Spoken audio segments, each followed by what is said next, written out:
Have you ever had a situation where you've been told something and then it turns out that somebody disagrees? An example, you've been told you need glasses. You've been to the optician, you picked up your new specs, you go out, you catch up with some friends, and one of them goes, well, I don't think you need glasses. I don't think optical issues really exist.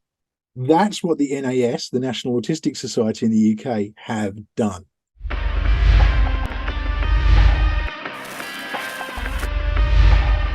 What's particularly troublesome is that they've asked a lot of people who are PDAers, such as Riko. Riko, welcome back. It's good to be here. Great to have you. What the NAS have done is approached a number of people who are very prominent in the PDA arena and said to them that we want your contribution to this. Everyone's gone, great, yes, it's really good that you're addressing PDA. What they've then done is create a page on their website that, whilst explaining PDA, guys, but it might not exist, it might not be real, and they've kind of left it hanging in the air. And that's not what people were expecting. That's not what the contributors to this page are expecting. Riko, do you want to give us a bit of a rundown about what happened? For me, it was a little bit extra because I was originally approached by Your Autism magazine, which I'm pretty sure is affiliated with NAS, and they wanted to do a piece on PDA using one of my blog posts. I said, yeah, okay, the magazine looks good. And then it came out and it was all positive, this is helping PDAs and stuff. And then I was approached by NAS themselves saying, oh, can we use one of your quotes on our website? Because we've done a bit on PDA and we want like actual PDAs contributions. So I was like, well, okay. I mean, in the past they've been accepting of PDA and I thought like, well, this is a step in the right direction. They're approaching actual PDAs, wanting like actual quotes and things, saying like we want to help actual PDAs and the families. So I said, yeah, you can do that. A while later, I got a message from some of my friends because I'd not been told that it had come out yet. And they were saying, have you seen what they've put? And so I went on and I looked through, and at first it looked like it was all right. It talked about what PDA is, and then it had quite a lot of quotes from different PDAs and people on.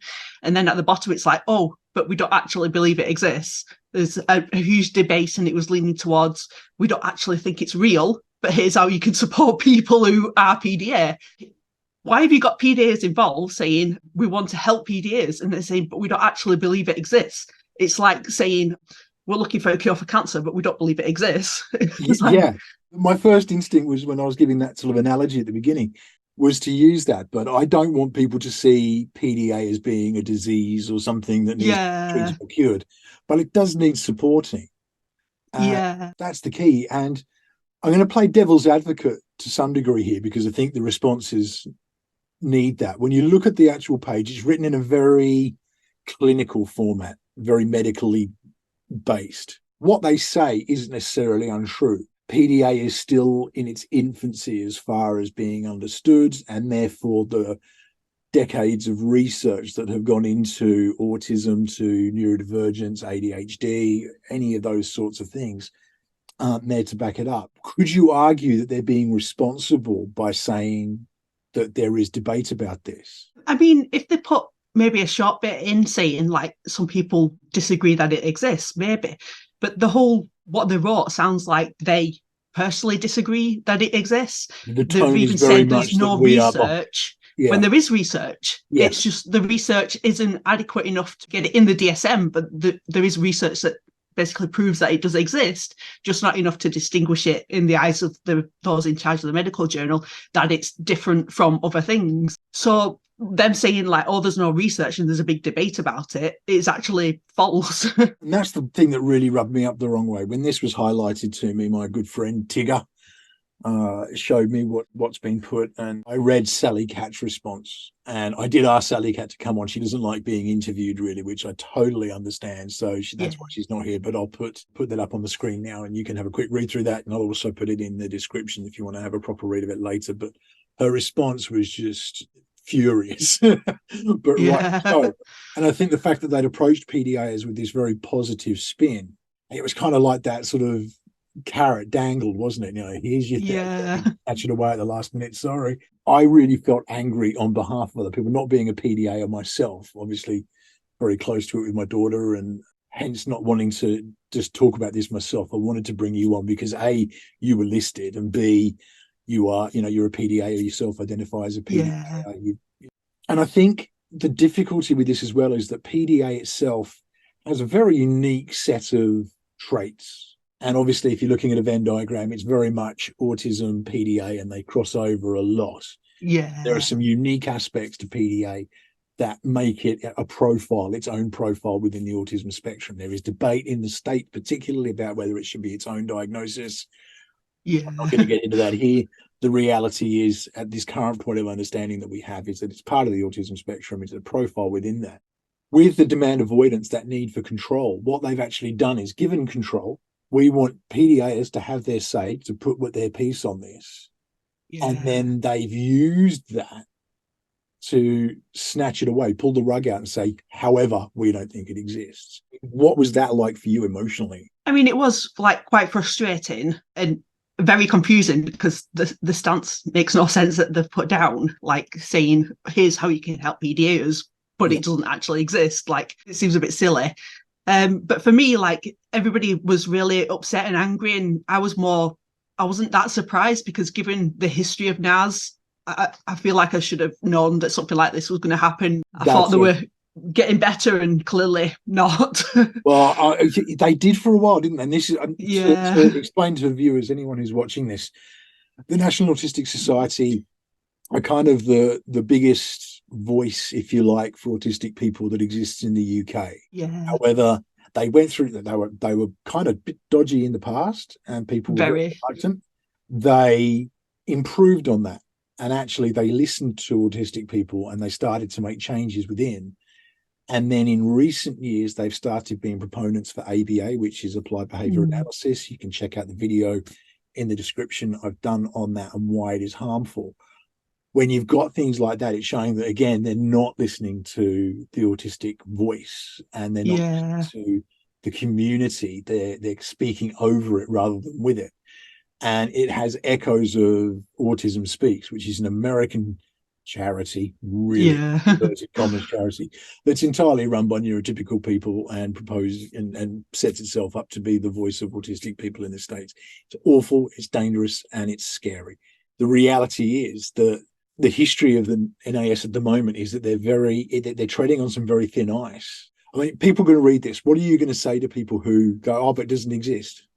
You go and talk to PDAs, you talk to the families, they're going to tell you they've never read or heard a description that fits the child or the PDA individual so perfectly. I mean, the amount of people who say, oh, it fits my child to a T, or it's like you've been watching my family. I call it the blueprint. The amount of times those words come up. Moment, because it is honestly, when I first read the traits for PDA from the Understanding Pathological Demand Avoidance in Children book, which I highly recommended, I'll put a link in the description for that as well. You can get that.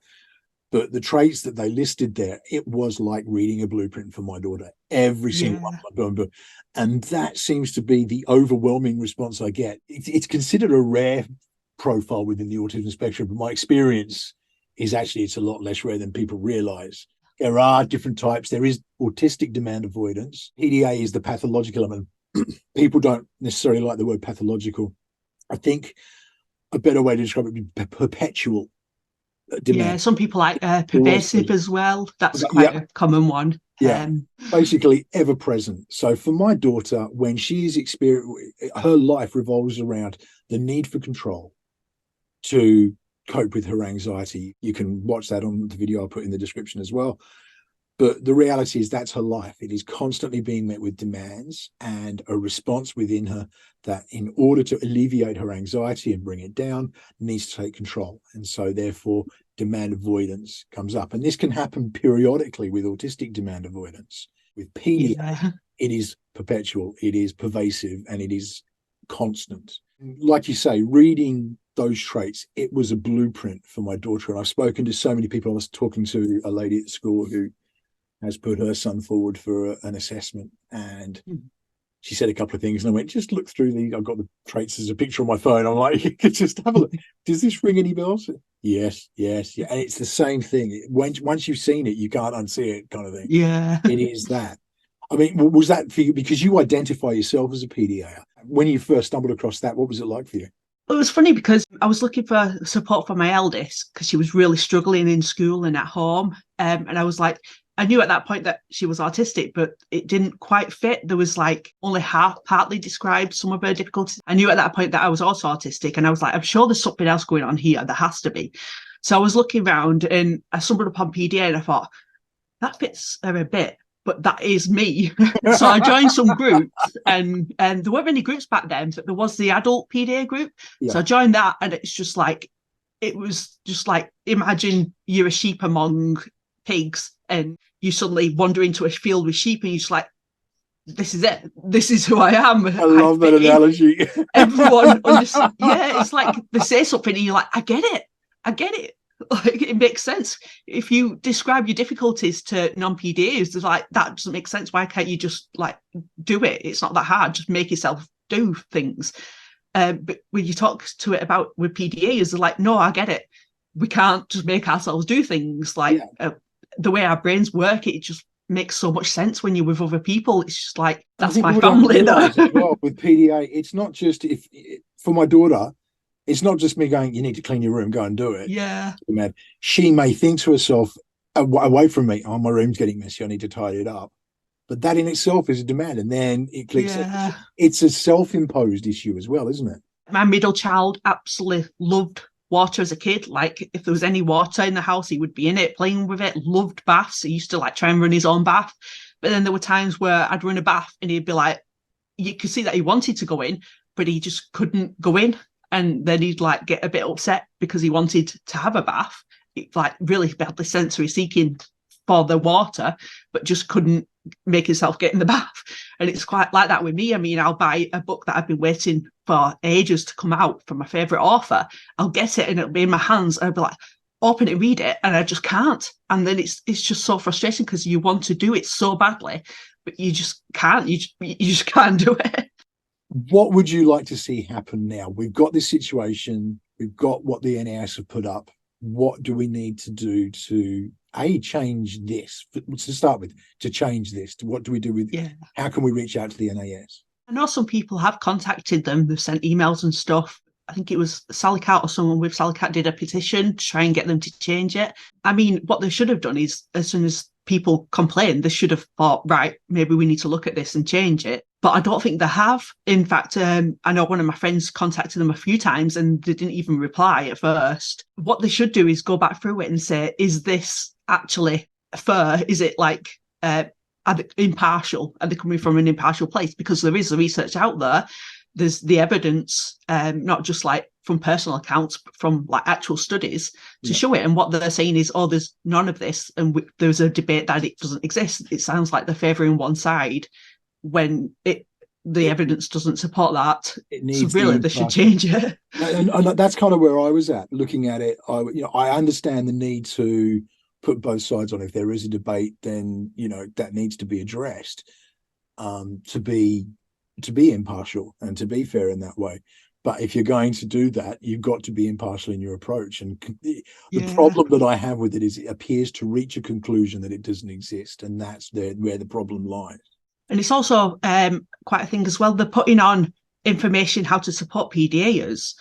Why do you even need to say that there's a debate around it? If the information works to help people, even if PDA doesn't exist, that information is still valuable. It still helps people. There's no need to say, oh, we don't actually believe this exists. I mean, maybe have it as a footnote at the bottom, but really, if you're saying this is how to help people, why do you even need to say that there's a debate around it? There is that much evidence out there, and I highly recommend anyone go Google evidence for PDA. There are so many scientific papers that have been done on it. Read the book that, as I said before, the Understanding Pathological Demand Avoidance in Children. It's written by the people who initially discovered PDA and identified it. And this is where I come from. I'm a parent to a PDAer. And when I started using the strategies that are associated with PDA, they worked, which shows that there is clearly something that is an adjutant there. And this is providing some relief, if you like, because PDA can be a wonderful thing in many ways. My daughter's inability to accept the word no will see her go far in life. but it also brings up its challenges. And if I can support her with those challenges, great. So therefore, saying something doesn't exist, it just creates a stigma and a prejudice out there in a world that is already very marginalized. For me, this contributed to that stigmatization of something like PDA. Basically, you're autistic or not now, you're not a PDAer. And how do we take that stigma away? I mean, at the end of the day, like, it's not hurting anyone, it's helping people. I don't get why people have such a problem with that. If it was causing harm, then yeah, I could understand. But then you've got the same company supporting ABA, which has been recorded to be harmful. I mean, there's study after study proving that it's harmful, and yet they're still pushing that. It doesn't make any sense. ABA is basically a form of eugenics. It's trying to eradicate a part of society, and it's saying that we can get rid of this. My favorite example is I love the X-Men movies, because it kind of puts it in that perspective where mutants, you've got a cure for it now. So there you go. Have you tried not being a mutant? People don't want a cure. They just want to be supported. And it doesn't need a cure. It just needs to be supported. And it makes people scared to get help as well. They're going to think, well, if it doesn't exist, how am I going to get a diagnosis? How am I going to get the support? And these are kids that there's something like 75% of PDA kids that aren't in school, that aren't getting an education because they're struggling so much. And then when you've got a big charity like that saying, actually, we don't believe it exists, it just makes it harder for people to get the support they need. It's actively damaging in that way. It's more than that, because I can say, I mean, I'm going to be interviewing a lady in a couple of weeks when she's ready, whose daughter recently took her own life. Because her PDA was unsupported by the community. Basically, the school wouldn't deal with it. There's a lot to it. But basically, you know, that's what we're dealing with. When people are unsupported in this stuff, when it's rejected, you're rejecting an entire person. You talk to most autistic people, they will say they are autistic, not I have autism, because it's identity first. It's how they identify themselves. When you reject PDA, you're saying to a PDAer, you're a liar and you don't exist. I would like everyone here to please reach out to the NAS, complain about the page, and get them to review it or remove it and move on, because this is just so important. I'll put links to it in the description so that you can go and check it out for yourselves. Please do, and please message the NAS. Let's get this going. I'll put Sally Catt's petition also in there, and you can sign that, which may really help things along as well. Riko, I want to really thank you for joining me on this. It was just so important to get somebody who's part of what's gone on and has been really affected by this to me. Thanks for inviting me, because I was struggling to approach them myself because of demand, ironically. So yeah, I'm glad you asked me, because it helped me get my voice out there. Please do get on it, and please do hit like, subscribe, ring the bell. You'll always know when there's new content. I will see you again on the next episode. In the meantime, please do stay safe.